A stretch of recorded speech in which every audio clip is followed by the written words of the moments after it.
Hi, and welcome back. Today we will be talking about the use of antibiotics in the agricultural industry and what the labels on your food really mean. Antibiotics are found in a lot more than just you when you're sick. They're also found in livestock feed, which is good because it keeps them healthy, but it eventually makes its way back to you. And it's a big contributor to antibiotic resistance. Livestock animals eat mainly grass. However, now, in order to get the most bang for their buck, many are fed corn in order to fatten them up and produce a more marbled and tastier meat. The digestive systems of these animals, which include the stomach and intestines that are essential for the transfer of nutrients from the food we eat, are not well adapted to consume corn and animal feed. As a result, there tends to be a significantly higher incidence of a bacteria called Escherichia coli, better known as E. coli, within their system. Some strains of E. coli can cause serious problems, including abdominal cramps, diarrhea, and fever. In order to reduce the cattle's ability to catch disease, antibiotics are mixed into their food. According to studies, the usage of antibiotics in agriculture poses a major threat to public health.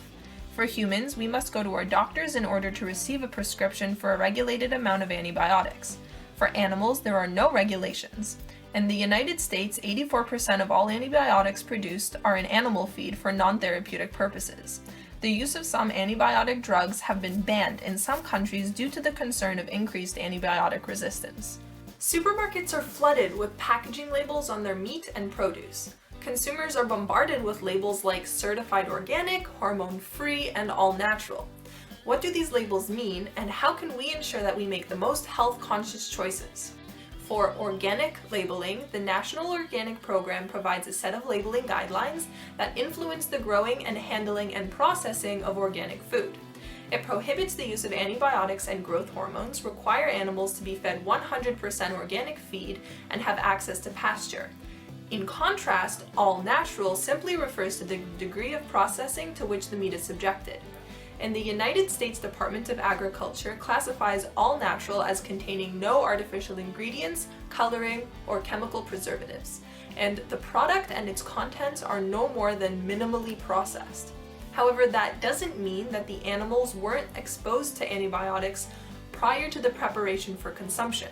It's best to look for packaging with labels that advertise certified organic or raised without the use of antibiotics, while it's best to avoid generic titles like all natural that are not necessarily regulated.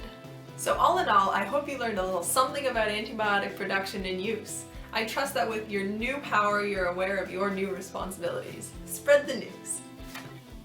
And don't forget to like, comment, and subscribe to the Demystifying Medicine web series.